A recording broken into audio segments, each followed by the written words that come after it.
Hello mga kabibig, welcome back sa ating bagong YouTube channel. Ito ang pinakamaingay na YouTuber sa balat ng YouTube. Ako si Kabibig, maglabag-labag na tang with evidence. Ako po! Sabi ng ilang netizen na babaliw na ba si Martin Romualdez? Uy, grabe naman kayo kay Martin Romualdez. Kasi yung tao, nagsalita, naglabas ng video, tapos sabi nyo nababaliw na. Lalo na yung mga loyalista. Oh, galit na galit sila kay Martin. Noon, friendship nila si Martin. Love nila si Martin. Pero ngayon, si Martin na ang tinitira nila. Ito pang balita, nilaglag ni Martin ang kayang sarili. Pati ba si BBM ilalaglag na niya? Kasi parang parang yung video niya ay pananakot niya kay BBM. Feeling yung, pero sabi naman ni Claire Castro, manahimik ka Martin. Grabe. Yun na nga kabibig. Marami na ngayon. Lalo na itong freeze order. Court of Appeals, nagpalabas ng freeze order sa mga ang daming accounts ni Martin, 25 bank accounts ni Martin, ang daming properties. Naku, kasama pa yung asawa ni Martin, si Yeda, at mga anak ni Martin. Naku, paano na ang tingog party list ni Jam Magno? Ala ka, bakit hindi natin nakikita si Jam Magno dinipensahan si Martin ngayon? Di ba noong may mga issue, si VP Sara at Martin, ako, panay upload ni Jam Magno na pagdepensa niya kay Martin Romualdez. Pero ngayon parang ang tahimik-tahimik ni Jam. Parang ayaw niyang magbigay ng reaction tungkol sa mga nangyayari ngayon kay Martin Romualdez. At ito pa ang naobserbahan ng maraming tao. Noon, love na love nila si Martin, the best speaker of the Philippines. Maraming mga kongresistang magpapa-selfie picture kay Martin. Pero bakit ni isa sa mga kongresista noon na love si Martin, para yatang walang nagdedepensa kay Martin. Parang walang nagpa-press con para depensahan si Martin. 'Di ba? Nang dahil kay speaker may AX, nang dahil kay speaker may tupad, nang dahil kay speaker bumabaha ang grasya. Mga pero nasaan na sila? 'Di ba? 19th Congress, mahal nila si Martin. 'Di ba? Ayaw nga nila si Martin na maalis bilang speaker, pero ngayon parang wala na. Nasaan ba yung anak ni Abante na spokesperson? Pag may press con, siya yung sasagot. Nasaan na sila? Uy, hinahanap-hanap na kayo ni Martin. Magparamdam na daw kayo. Kailangan ni Martin ng full force sa mga kongresista na kaalyado ni Martin na tulungan siyang i-explain lahat ng mga pangyayari ngayon na para yatang nakasentro na sa korupsyon ang pangalan ni Martin Romualdez. Nako, sabi ni Martin, kung ilalaglag nyo ako, nako, ilalaglag din ko kayo. Nako, sino bang ilalaglag ng mga kongresista? Ito ha, nako, nilaglag ni Martin ang kanyang sarili. Sabi dito kabibig, ito ha, Senator Marcoleta, sabi ni Senator Marcoleta ha, nilaglag niya Martin Romualdez yung sarili niya Kapag sinabi mo, I am not the mastermind, alam mo yung mastermind, ay oo nga no. Kung sabihin mo, hindi ako ang mastermind, so may alam ka. May alam ka na ayaw mo lang sabihin. How can I be the mastermind? Iyan ang tanong na nagsambulat na mga napakaraming implikasyon. Ibig sabihin, he did not completely remove himself from the anomaly. So parang inamin ni Martin na meron talagang anomalya sa flood control pero hindi siya ang mastermind. Inamin ni Martin na corrupt siya. Ito, bibig, magkinig tayo ha. Ano ba yung sinabi ni dating Speaker Martin ukol dun sa I am not the mastermind. Yun, yes po. Hindi daw po siya ang may ang tinuturo niya ay ang executive. Pero nilaglag niya yung sarili niya Doon sa kayo statement to ba? Meron? Hindi, pag sinabi mong I am not the mastermind, alam mo yung mastermind. Yun po ba? Kilala mo. Napakasimple naman yun ang konotasyon nga pala nun. Napakasimple naman nun. Hindi ako Kung mastermind. hindi ko ang mastermind, Ay, kilala mo kung sino.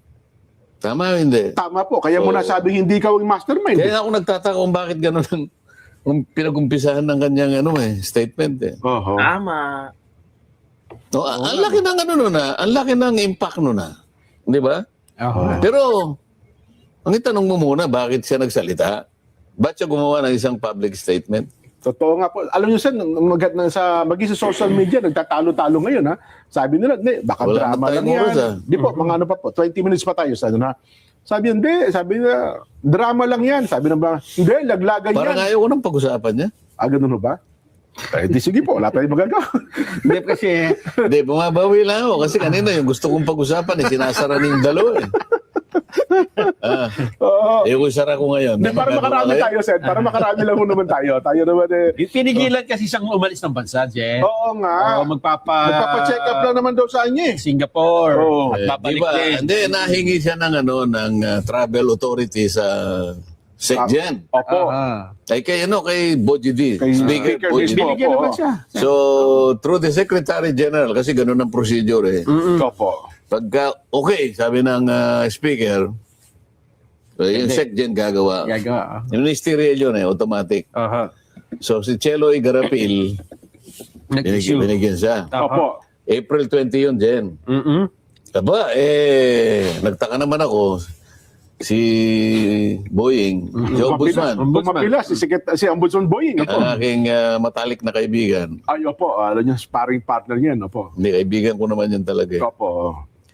Hindi ka. Hindi po pwede. At humingi siya ng isang, ano man tawag doon? Precautionary hold departure order.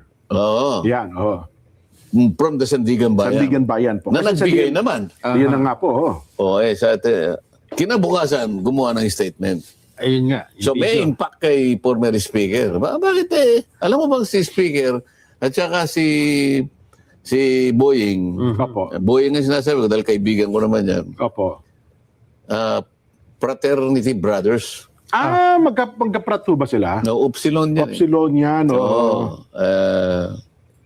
Siyempre, pag may fraternity ganyan. Opo, lalo sa mga abogado. Teka muna, pati ako medyo, Mhm. sabi nga nila na, mapapatas ng kilay si Jen dito eh. Parang ano niya Teka nangyari muna. kung nagkaganon. Sabi niya, Jen, Oo. fraternity brothers tayo. Ano ba ito? Di ba may sumpaan tayo, mga Oo. mga ano tayo Pratt brothers. Opo. Ba't nagaganito? Di ba? Ayan, siguro medyo, yan ang i-process mo ngayon. Kaya nagsalita ngayon. Oo. How can I be the mastermind? So, yan ang tanong na nagsambulat ng napakaraming implikasyon. Yun na nga. Di ba? Una, how can I be the mastermind? Sabi niya. Alam mo ang mastermind. Ayun. So, Opo. ibig sabihin, Yun ang magiging ibig sabihin nun. Opo. Oo. he did not completely remove himself Aha. from the anomaly. Hindi lang siya mastermind. Hindi nga lang siya. Mastermind. Nag-deny siya na siyang mastermind, pero handa siya na sabihin, oo, Sino ang kasama ko mastermind? dyan. Pero hindi ako ang nagpasimuno niyan.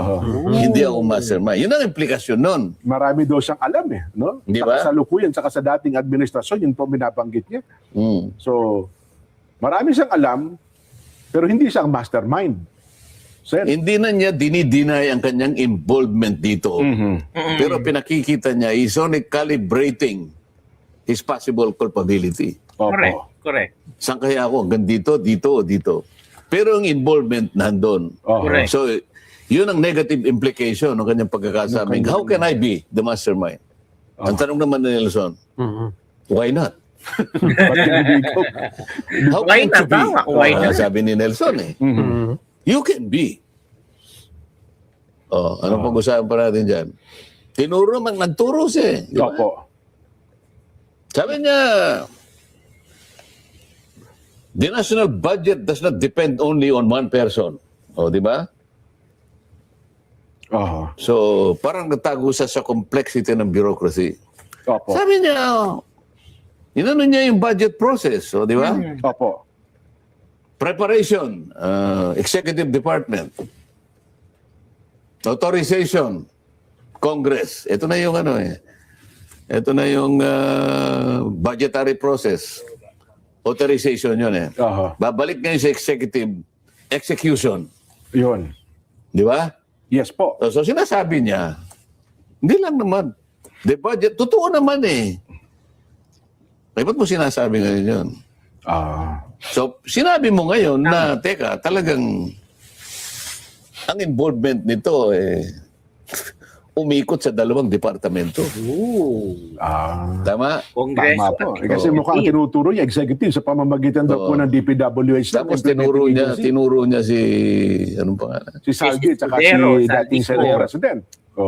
Nakalimutan niya. Ako, wala akong gustong kampihan dito. Hindi ko mo kasama ko sa Senado si Opo. dating President, Senate Escudero. President Chis Escudero. Oo. Nakalimutan yata niya na si Chis, Opo. 2025 lang siyang naging Senate President. Ang pinag-uusapan ng anomaly rito, 2023, 24, 25, Okay. na siya ay House leadership. Siya ang speaker. Siya mismong speaker. O sino yung mas involved kaya? Hindi, ang binabanggit lang doon sa kanya state Kahit president. na inaalis mong involved, pero si Chis 2025 lang na Senate President. Oo. Ikaw, you sat as a speaker for the rest of this period Oo. where the anomaly began and Ended. terminated. Oo. O sino ngayon ang merong mas malaking Mas malaki, culpability? Ito yung implication ng kanyang statement. Yan na, Martin. Ayun. Sasabihin niya, Hindi ako mastermind. bigay naman ako ng ng statement sa ICI. Oo. Nakipag-cooperate nga rin siya sa mga investigation na ginagawa, sir. No, sinabi niya, I kept my silence Mhm. in respect to the legal process. Bakit, Jen? Yung legal process ba, sinasabi niya, kailangan kang magpakatahimik? Ano sinasabing gano'n? Walang ganon. Oo. The legal process will proceed whether in silence Tama. or otherwise. Oo. Sabi, teka muna, pinagtatalunan nga namin sa Senado eh. Bakit hindi Inimbita pumunta? ka eh. Hindi ka dumating. Tama. Oo. Doon makakapagsalita ka. But you chose to be silent. Correct. Eh, Correct. Pakatawanan mo. Sasabihin mo, in respect of the legal process. Teka mo, pinatawag ka eh. It's part of the legal process. Oo. Inimbita ka eh. Hindi siya pumunta. Eh, yung naman nagpatawag naman kasi. Hindi ka dumating. Eh, dapat sinabpina mo. Sabi meron nga niya, raw pong Oo, dahil kasi meron kasi tayong interparliamentary courtesy courtesy. tayo dyan. Opo. Kasi yung courtesy, paggalang. Yes po. So pag kasi pinilit natin, Nawawala yung paggalang. nambabastos tayo. Kabaligtaran ang mangyayari. Ayaw nating mambastos. Yun lang ibig sabihin eh. Yes po. Jen, Nelson. Ang taong bayan, hindi mo lang binastos eh. Ninakawan mo nga ang taong bayan eh pagkatapos nahihiya ka pang bastusin yung isang tao na pinaghihinalaan na siyang mastermind dito. Oo. Tama. Yan ang hindi ko maintindihan. Doon sa taong yan. Kung Oo. bakit ayaw niyang ipatawag. O, ito sasabihin na naman niya, in respect to the legal process. Ito namang isa. Sa paggalang niya sa process, nagpakatahimik. Paano mangyayari yun? Inconsistent. Correct. Oo nga, no? Oo. Nagkabangga. Yan ang dapat malaman ng tao. Mhm. Nagtatakipan kayo. Ha?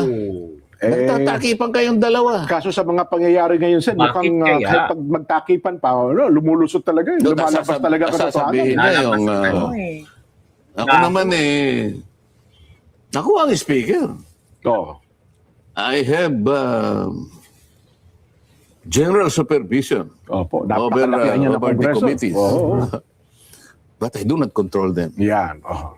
O ano sabi ni Nelson? So, Bulitin natin ha. I have general supervision over the more than 80 committees of the House of Representatives. But I have no control over them. yan. Ang sabi ni Nelson, Oo. tell it to the Marines. The 18? Tell it to the 18 18 months. Ay, naku. So yun po, kabibig, narinig natin ang komento ni Attorney Senadora Marcoleta. At tama din naman ang kanyang mga opinyon, ang kanyang hinay-nilay sa mga nangyayari ngayon kay Martin Romualdez. Binigyan ka ng pagkakataon to defend yourself, to answer this allegation sa Senate Blue Ribbon Committee, pero hindi ka nagpunta. Tama din siya sabi, nagtakipan lang kayo dyan. Bakit ba? O eto ha, balikan natin ang pagkakataon kung saan mahal na mahal nila si Martin Romualdez. Ito ha, may papakita ko sa inyong video mga kabibig na trending ito ngayon. Yung I am not the mastermind. Ako, bago na naman to. Ito kabibig. How can I be the mastermind? It is because of our dear speaker. How can I be the mastermind? Kaya may AIK dahil ni Hi, speaker. How can I be the mastermind? Kaya may AKAP dahil ni Hi, speaker. How can I be the mastermind? Kaya may tupad dahil ni speaker. How can I be the mastermind? Kaya may mga barangay road dahil ni speaker. How can I be the mastermind? Kaya may patubig dahil ni speaker. How can I be the mastermind? At kaya may groundbreaking ngayon dahil ni kay speaker. I am supposedly the mastermind of this corruption scheme. So yun po kabibig, how can I be the mastermind ito?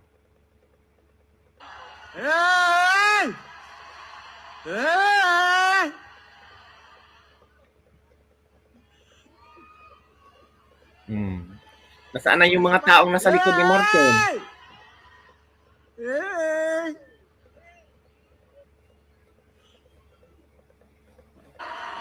Okay.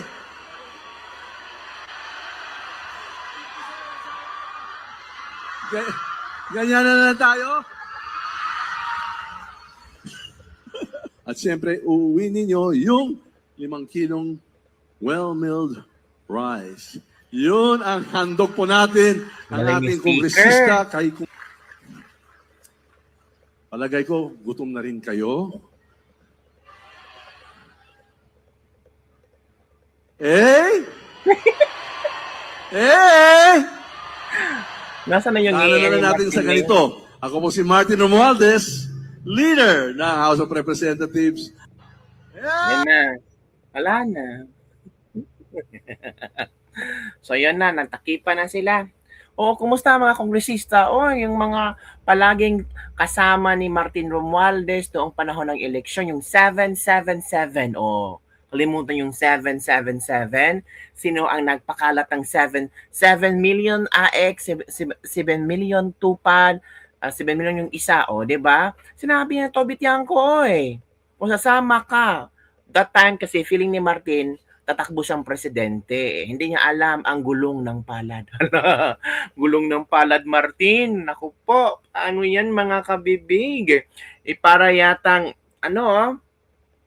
para yatang papunta na tayo sa most exciting part. Papunta na tayo sa sisihan, laglagan, aminan ng mga baho at sikrito. Ito kabibig ha, ramdam ko magpo-post ulit ng video si Martin. Ang kanyang video pinapamagatang The Real Masterminds. With S ha, kasi madami yan. Madaming ilalaglag si Martin. Madaming isasama sa hukay si Martin. Naku, yung mga kongresista na yan, yung mga kasipsipan na mga kongresista na noon love na love si Martin, hindi na nung, naku, kasali kayo sa mga pangalan, I'm sure. Naku, mga bibig. Laglaga na talaga. So, yun lang kabibig ang ating Litis Lebak-Lebak for today. Nawala na yung hey. How can I be the mastermind? Di ba? Nako, ano kayang reaction ni Jinky Lubistro ito ngayon? Busy si Jinky sa impeachment ni Bisara. Pero do you think itong kay Martin, matatakuban o matatabunan ang impeachment? I don't think so. Kasi iba yung impeachment, iba yung corruption ni Martin Romualdez. Kung walang corruption, hindi sana sasampahan ng kaso. Kung walang corruption si Martin at malinis si Martin, wala sanang freeze order ngayon sa mga assets and liabilities ni Martin Romualdez. So wag yun nang wag yun nang depensahan si Martin. Wala na. Malapit na yang ma-end ang kayang power. Parang sa yung power niya paupos na. Parang bahala na yan siya. Parang to gain more trust from the Filipino people para kay BBM, kailangan may madamay. Kailangan may magsakripisyo. At feel ko talaga si Martin ang the sacrificial lamb. Si Martin. Kasi kung hindi magigain ni BBM ang kanyang trust ratings, hindi siya pwedeng mag-endorso ng presidente niya. Kasi I'm sure walang boboto. At kailangan talaga tataas ang kanyang trust rating kumpara kay BP Sara. So, ang nakita nilang posible na magpapataas sa kanyang trust rating ang pagpapakulong kay Martin Romualdez. Nagkabibig. Wala. Yung noon, nangarap na maging presidente, ngayon ipapakulong ng presidente. Naku po, laglagan talaga to. Paano yan? Pero sabi ng iba, naku, drama lang to. Si Martin nakaalis na, oy, dinrama lang kayo, oy. Nakaalis na yan. Pero sabi naman ng lawyer ni Martin Romualdez na hindi nakaalis si Martin Romualdez at nandito lang sa bansa si Martin Romualdez. Bakit? Naghihintay ng warrant of arrest? Hala, ang plunder daw is non-bailable. Naku po. So yun ang kabibig ang ating Lebak-Lebak for today. Don't forget to like, subscribe, and share this video. Bye everyone. See you next time. Paano yan, no?